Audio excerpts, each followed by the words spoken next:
조지아주에서 발견된 신원미상 변사체가 알고 보니 한인 여성의 것으로 35년 만에 밝혀졌습니다. 오늘 오전 퀸즈와 맨하튼을 잇는 7번 전철에서 지하철 선로 위를 걷던 남성이 열차에 치여 사망했습니다. 롱아일랜드에 위치한 쇼핑몰에서 도둑이 총을 쏘고 바지를 벗은 채 달아나는 엽기적인 사건이 발생했습니다. 계속되는 리튬 배터리 화재 문제를 해결하기 위해 안전한 전기 자전거를 근로자에게 제공하는 비용을 배달 플랫폼에게 부담하도록 하는 법안이 어제 논의됐습니다. 이상은 TKC 뉴스데스크 오늘의 주요 소식입니다.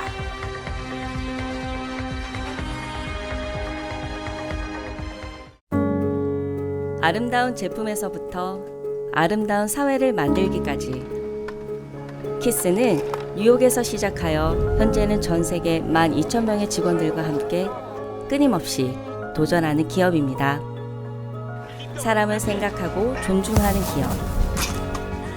키스는 한인들이 사회의 주인공이 될 수 있도록 든든한 버팀목이 되겠습니다. 글로벌 뷰티 기업 키스. 당신을 위해 더 든든해졌습니다.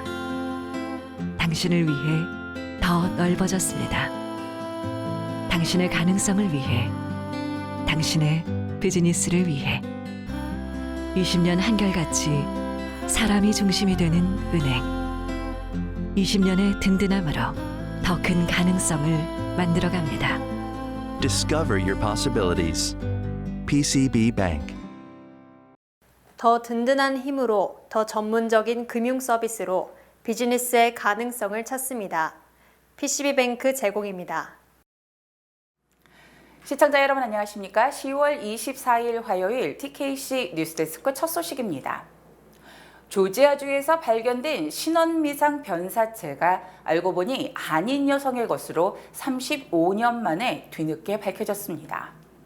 35년 전 한 쓰레기 수거함에서 발견된 신원미상의 변사체가 실종된 한인 여성인 것으로 밝혀졌습니다. 23일 조지아 수사국에 따르면 1988년 2월 14일 조지아주 밀렌의 한 쓰레기 수거함에서 여행 가방에 담긴 여성의 시신이 발견됐습니다. 당시 여성 시신은 비닐봉지로 쌓여 있었고 강력 접착 테이프로 묶여 있었습니다. 조지아 수사국은 이 여성이 질식사했으며 사망 일주일 후에 발견된 것으로 추정했습니다. 조지아 수사국은 당시 시신의 지문과 치아 기록을 채취해 실종자 명단과 대조하는 한편 시신의 몽타주를 복원한 전단을 배포했습니다. 수사국은 올해 DNA 검사 회사인 오스람에서 분석한 유전자 염기서열 정보를 바탕으로 수사를 실시한 결과 시신의 주인이 당시 26살 한인 김정은 씨임을 35년 만에 밝혀냈습니다. 조지아 수사국에 따르면 김 씨는 1981년 한국에서 미국으로 이민을 왔으며 1988년 실종 당시까지 조지아주 하인스빌에 거주했습니다. 다만 김 씨를 살해한 범인은 여전히 미궁 속에 있습니다. 조지아 수사국은 김 씨에 대한 정보를 가진 사람은 경찰에 신고해달라고 당부했습니다. 오늘 오전 퀸즈와 맨하튼을 잇는 7번 전철에서 지하철 선로 위를 걷던 남성이 열차에 치여 사망했습니다. 뉴욕시 수방국은 오늘 오전 6시 40분경 한 남성이 열차 아래에 깔려있다는 신고를 받고 잭슨 H 82번가 역으로 출동했습니다. 경찰에 따르면 해당 남성은 앞서 6시 20분경 퀸즈 7번 전철 선로 위를 걷고 있었고 다가오던 열차의 철도 기관사는 남성을 발견했지만 제때 열차를 멈추지 못했습니다. 남성은 열차에 치여 현장에서 사망한 것으로 알려졌습니다. 이 사고로 인해 아침 출근길의 7번 전철 운영에 큰 혼선이 빚어졌습니다. 33번가와 74번가 사이의 지하철 운영이 지연됐고 74번가에서 플러싱 메인 스트리트 사이의 지하철 운영은 극도로 제한됐습니다. 경찰은 사건의 자세한 경위를 조사 중인 가운데 범죄 혐의는 없다고 말했습니다. 지난주 18세 퀸즈 거주민 제시카 아자 구아르카스는 이번 사건 발생지에서 불과 0.5마일 떨어진 잭슨 H 루즈벨트 애비뉴역에서 선로로 떨어진 뒤 다가오던 이 열차에 치여 사망했습니다. 롱아일랜드에 위치한 쇼핑몰에서 도둑이 총을 쏘고 바지를 벗은 채 달아나는 엽기적인 사건이 발생했습니다. 사건은 어제 오전 11시경 벨리 스트림의 그린 에이커스 쇼핑몰에서 발생했습니다. 클릭 옷가게 안에 있던 남성은 가게 옷을 여러 겹 겹쳐 있는 방식으로 옷을 훔치려 시도했다가 가게 경비원의 의심을 샀습니다. 실랑이를 하던 중 남성은 불현듯 자신에게 총이 있다고 말한 뒤 총을 발사했습니다. 다행히 총은 바닥을 맞아 부상자는 없었습니다. 쇼핑몰은 즉시 봉쇄됐고 해당 지역 근처의 학교들 또한 안전을 위해 함께 봉쇄에 들어갔습니다. 경비원과의 난투 후 용의자는 쇼핑몰 남쪽으로 도주해 주차장에서 빨간색의 SUV 차량을 타고 도주했습니다. 경찰에 따르면 해당 차량은 밀로드 인근에서 마지막으로 포착됐습니다. 용의자는 도주 과정에서 훔치기를 시도했던 옷들을 다시 도로 벗었으며 그 과정에서 사각 팬티 차림에 붉은 티셔츠를 입고 신발은 한쪽만 신은 채로 도주했습니다. 경찰은 현장에서 탄피를 회수했으며 용의자가 사용한 무기는 발견되지 않았습니다. 쇼핑몰은 오후 1시경 다시 운영을 재개했습니다. 용의자는 20대로 추정이 되며 키는 5.9피트, 검은 머리로 알려졌습니다. 경찰은 현재 용의자를 찾고 있습니다. 계속되는 리튬 배터리 화재 문제를 해결하기 위해 안전한 전기 자전거를 근로자에게 제공하는 비용을 배달 플랫폼에게 부담하도록 하는 법안이 어제 논의됐습니다. 박채은 기자가 보도합니다. 어제 시의회는 배달기사에게 안전하고 인증된 전기자전거가 없는 경우 배달업체가 이를 의무적으로 제공할 것을 제안하는 법안에 대한 청문회를 열었습니다. 이번 법안이 통과될 경우 도어대시, 우버이츠 등 배달 플랫폼은 근로자의 전기자전거 및 안전장치 비용을 부담해야 합니다. 오스왈드 펠리즈 시의원은 배달기사들은 일반적으로 더 비싼 배터리를 구입할 돈이 없기 때문에 300에서 400달러에 달하는 인증되지 않은 배터리를 구입한다며 뉴욕시에 계속되는 리튬 배터리 화재 문제를 해결하기 위해 우리 모두가 나서야 한다고 말했습니다. 또한 배달앱 회사는 이곳 뉴욕에서 가장 큰 시장을 확보해 막대한 이득을 보고 있다며 그런데 이러한 중대한 문제에서 책임을 회피하는 것은 공평하지 않다고 말했습니다. 한편 이러한 방법이 실질적인 대책이 아니라고 보는 시각도 존재합니다. 가령 한 근로자가 배달 플랫폼에 취직했다. 이를 그만두고 또 다른 플랫폼에 취직하는 방식으로 여러 대의 전기자전거를 획득하며 법안을 악용할 수 있다고 본 것입니다. 앞서 뉴욕시에서 지속적으로 발생하는 리튬 배터리 관련 화재로 인해 시의회는 리튬 배터리를 사용하는 전기자전거에 대한 안전법안을 마련하겠다고 밝혔습니다. 올해 들어 지금까지 리튬 배터리 관련 화재는 총 216건 발생했으며 그중 14건은 치명적이었습니다. 바이든 행정부가 지난 9월 난민 노동 허가 승인을 가속하겠다고 발표한 지 한 달이 지났지만 실제 취업 허가를 받은 사람은 단 한 명도 없는 것으로 밝혀졌습니다. 에이드리안 아담스는 어제 시의회 청문회에서 바이든 행정부가 9월 말 베네수엘라 난민에게 임시 법적 신분을 부여하여 노동 허가 승인을 가속하겠다고 발표한 지 한 달이 지났지만 현재까지 실제로 취업 허가를 받은 사람은 아무도 없다고 지적했습니다. 뉴욕시는 난민들이 경제활동을 통해 자립할 수 있도록 최근 난민 취업 허가 신청을 가속화하는 노력을 강화했습니다. 그러나 노동 자격을 갖춘 15,000명의 이민자 중 지금까지 서류를 제출한 사람은 2,100명에 불과, 그리고 그들 중 연방정부로부터 취업허가 서류를 받은 사람은 단 한 명도 없었습니다. 난민운용국 임시책임자 몰리 슈퍼는 이러한 지연에 대해 불과 몇 주 전 시작된 정책이며 연방정부가 판결을 내리는데 몇 주에서 몇 달이 걸리기 때문이라고 설명했습니다. 밤사이 그랜드 센트럴 지하철역에서 발생한 화재로 오늘 오전 4번과 6번 지하철이 지연돼 통근자들이 불편을 겪었습니다. 밤사이 42번가와 33번가 사이 지하터널에서 화재가 발생했습니다. 화재로 인한 연기가 터널을 가득 메워 밤새 레싱턴 애비뉴 노선의 운행이 중단됐으며 오전 출근 시간 동안 86번가와 월스트리트 사이의 4번과 6번 열차가 지연돼 승객들은 불편함을 겪어야 했습니다. MTA는 이후 해당 노선의 서비스가 복원됐다고 밝혔습니다. 당국은 이번 화재는 지하철 선로 사이에 낀 쓰레기들의 불이부터 시작이 됐다고 설명했습니다. 소방관들의 빠른 진압으로 부상자는 없었습니다. 9만 명이 넘는 뉴욕시 아동이 팬데믹 급식 혜택을 사용하지 않은 것으로 드러났습니다. 뉴욕주 임시와 장애 지원국의 최근 자료에 따르면 9만 명 이상 학생들이 2021-2022학년도와 작년 여름에 지급된 지원금을 사용하지 않았습니다. 이는 최소 3,500만 달러에 달하는 혜택이 미사용 상태로 남아있으며 내년 초 만료될 예정입니다. 지난 20일 교육매체 초크피트에 따르면 PEBT로 알려진 이 기금은 학교에서 무료 또는 할인된 가격의 급식을 받는 학생들의 식료품비를 지원하기 위해 2020년 시작됐습니다. 뉴욕주는 2020년부터 총 54억 달러의 PEBT 지원금을 지급했으며 올여름에는 아동 1인당 120달러, 2022년 여름과 2021-22학년도에는 아동 1인당 최소 391달러를 지급했습니다. PEBT 카드를 처음 수령한 가정 중 4만 1,271가구는 지원금을 전혀 사용하지 않았으며 기존의 카드를 소지하고 있던 4만 9,465가구도 혜택을 사용하지 않았습니다. 아직 지원금을 사용하지 않은 가정은 내년 초까지 혜택을 이용할 수 있으며 PEBT 카드를 분실했을 경우 전화를 통해 카드를 재발급받거나 교체할 수 있습니다. 미국이 이스라엘 팔레스타인 분쟁 확대에 대비해 이스라엘과 동지중해 인근 지역으로 무기와 군사장비, 병력을 이동 배치하고 항모 전단을 파견하는 등 대규모 군비 증강에 나서고 있습니다.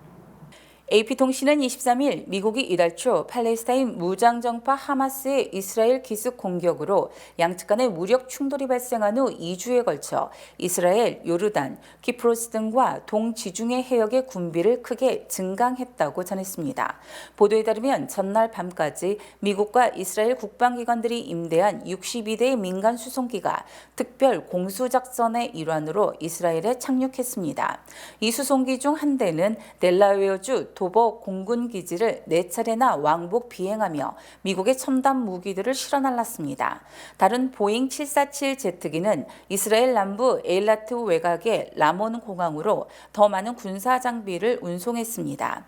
같은 기간 민간 수송기 외에 30여 대의 미군 수송기도 이스라엘로 운항한 것으로 파악됐습니다.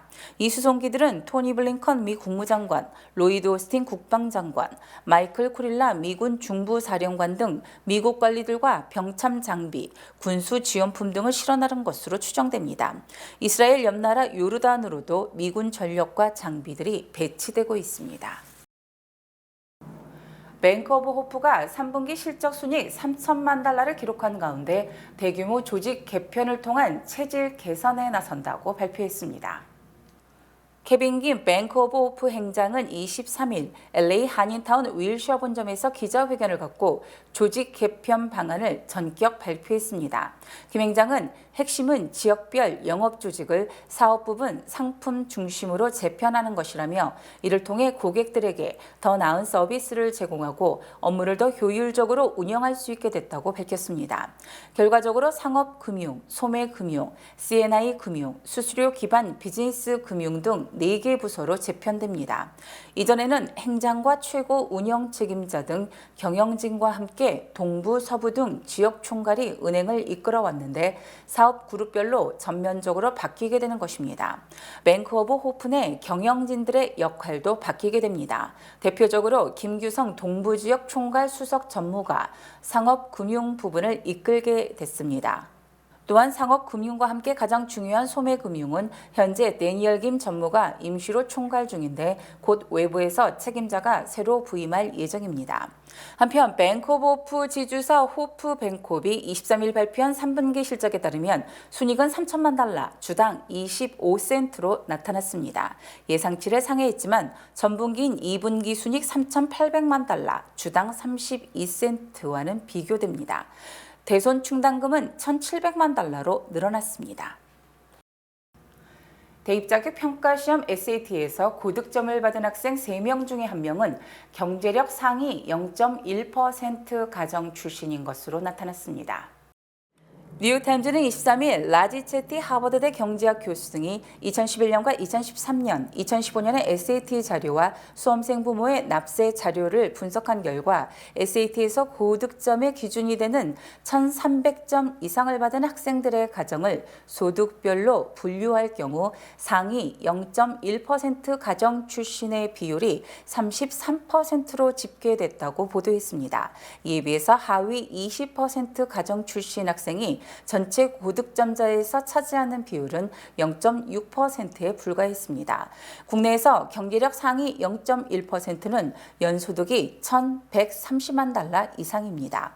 또한 0.1% 가정 출신 학생만을 놓고 볼 때 SAT 1,300점 이상을 기록한 학생의 비율은 38%였습니다. 이에 비해 경제력 하위 20% 가정 출신 학생 중 1,300점을 넘긴 학생의 비율은 2.4%에 불과했습니다. 이 연구에 참여한 존 프리드먼 브라운대 경제학 교수는 상위 0.1% 가정의 수험생들에 대해서는 특수 사립학교와 세계 여행, 대입 준비 교육 등 대학 학비보다 많은 돈이 투자되고 있다고 지적했습니다. 전문가들은 부모의 경제력 평가로 변질한 SAT의 문제점을 해결하기 위해선 공교육에 대한 투자 확대가 필요하다고 지적했습니다. 자동차 노조 동시 파업이 장기화되면서 포드와 제너럴 모터스, 스텔란티스 등에서 일시 해고된 노동자들이 5,000명에 육박했습니다. 22일 자동차업계에 따르면 지난달 15일부터 시작된 전미 자동차 노조 파업이 장기화되자 빅3 사측은 최근까지 약 4,800명을 일시적으로 해고했습니다. 자동차 생산에 차질이 빚어졌다는 이유로 일시 해고 방식으로 맞대응한 것입니다. 포드는 시카고, 미시간, 켄터키 공장에서 1,900여 명을, GM은 랜싱, 웬치빌 공장에서 2,300여 명을, 스텔란티스는 털리도 공장에서 600여 명을 각각 일시 해고했습니다. UAW는 파업 참여 공장을 늘리며 단계적으로 압박 강도를 높이는 스탠드업 스트라이커 방식을 택하고 있습니다. 노조는 향후 4년간 임금 36% 인상, 주 32시간 근무제 도입, 연금 혜택 상향과 함께 배러리 공장 생산직도 완성차 공장에 상응하는 임금을 적용해달라고 요구하고 있습니다. 작년에 소비자들이 크레딧카드 연체료로 1,640억 달러나 지출한 것으로 나타났습니다. 재정 전문 사이트 윌렛허브는 지난해 크레딧카드 연체료 규모가 2020년에 1,200억 달러에서 36.7% 증가한 1,638억 9천만 달러였다고 최근 밝혔습니다. 이는 크레딧카드 계좌 한 개당 76.27달러의 연체료가 소비자의 주머니에서 빠져나간 것입니다. 전문가들은 23%에 육박하는 카드 연체 이자율이 역대 최고 수준에 도달하고 카드빚도 늘어나면서 올해 크레딧카드 연체 수수료 규모가 작년을 앞설 것으로 보고 있습니다. 연방준비은행에 따르면 2022년 연평균 크레딧카드 연체 이자율은 17.9%였습니다. 올해 2분기에는 22.2%로 4.3%포인트나 뛰었기 때문입니다. 이에 대해 크레딧카드 연체 금액도 2023년 1분기 9,860억 달러에서 2023년 2분기 1조 31억 달러로 450억 달러나 증가했습니다. 더 주의해야 할 점은 소매업체가 발행하는 크레딧카드의 연체 이자율이 30%에 육박하고 있다는 점입니다. 뱅크레이트가 소매업체의 신규 크레딧카드 연체 이자율을 조사한 결과 지난해 26.7%보다 2.2%포인트나 오른 28.9%였습니다. TKC 뉴스데스크 잠시 후 2부에서 계속됩니다. 뱅크 오브 호프가 뉴욕, 뉴저지 진출 25주년 기념 개인 체킹 계좌 프로모션을 진행합니다. 개인 체킹 계좌를 개설할 가장 좋은 기회, 지금 가까운 지점을 방문하세요. 본 프로그램은 희망을 설계하는 전문가들의 은행, 뱅크 오브 호프 후원입니다. 주요 단신 전해드립니다. 지난주 브롱스의 피자 가게에서 코케인, 펜타닐, 헤로인 등 약 400만 달러 값어치의 마약이 발견돼 3명이 체포됐습니다. 리치몬드 일의 고속도로에서 충돌 사고가 발생한 뒤 분노한 30세 길버트 오거스틴이 피해 남성을 폭행 후 살해한 혐의로 기소됐습니다. 전미자동차협회 북동부 지부가 최근 전미 10대 운전자 안전주간을 맞아 발표한 자료에 따르면 지난해 뉴욕 주거주 16세에서 20세 차량 운전자가 주행 중에 발생한 교통사고 사망자는 124명으로 139명을 기록했던 지난 2013년 이후 연간 최고치를 기록했습니다. 뉴욕시가 에어비앤비 등의 단기 임대 라이센스 신청을 호스트의 비거주가 분명하거나 불법 지하실 임대를 신청하는 등 시 기준을 충족하지 않았다는 이유로 대부분 거절한 것으로 나타났습니다. 루이지애나주에서 슈퍼 안개로 차량 158대가 잇따라 부딪혀 최소 7명이 숨지고 25명이 병원으로 옮겨지는 사고가 발생했습니다. 한 조종사가 공중에서 84명이 탑승한 여객기의 엔진을 끄려고 하다 살인 미수 혐의로 체포됐습니다. 다음 달 샌프란시스코 APEC 정상회의를 앞두고 중국의 왕이 외교부장 겸 당 중앙정치국 위원이 26일부터 28일까지 토니 블링컨 미 국무장관을 워싱턴에서 방문할 예정입니다. 제이미 다이먼 JP모건 체이스 회장은 24일 한 행사에서 패널 토론자로 참석해 연준이 1년 6개월 전 내놓은 경제 전망에 대해 100% 틀렸다고 지적하며 연준이 내년도 경제 전망에 겸허한 자세를 가져야 한다고 말했습니다.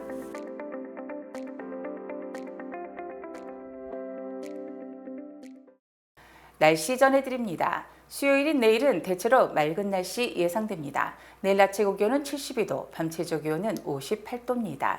해 뜨는 시각은 오전 7시 17분, 해 지는 시각은 오후 6시 1분입니다.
프라미스 국악찬양 선교단 주최 찬양축제에 여러분을 초대합니다.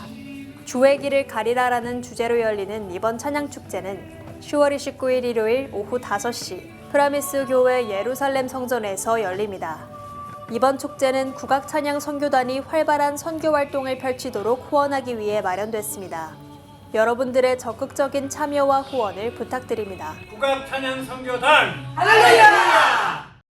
11월 12일부터 제22대 국회의원 선거에 투표하기 위한 재외선거 유권자 등록이 시작됩니다. 국외부재자는 11월 12일부터 내년 2월 10일까지 신고가 가능하며 재외선거인 등록 신청은 내년 2월 10일까지 가능합니다. 재외유권자 등록은 공관 방문, 우편, 이메일로 할 수 있으며 중앙선거관리위원회 인터넷 신고 및 신청 홈페이지를 통해서도 간편하게 신청이 가능합니다. 기간 안에 재외유권자 등록을 마쳐 다가오는 선거에 소중한 한 표를 행사해주세요. 이상으로 10월 24일 화요일 TKC 뉴스데스크를 마칩니다. 시청해주신 여러분 고맙습니다.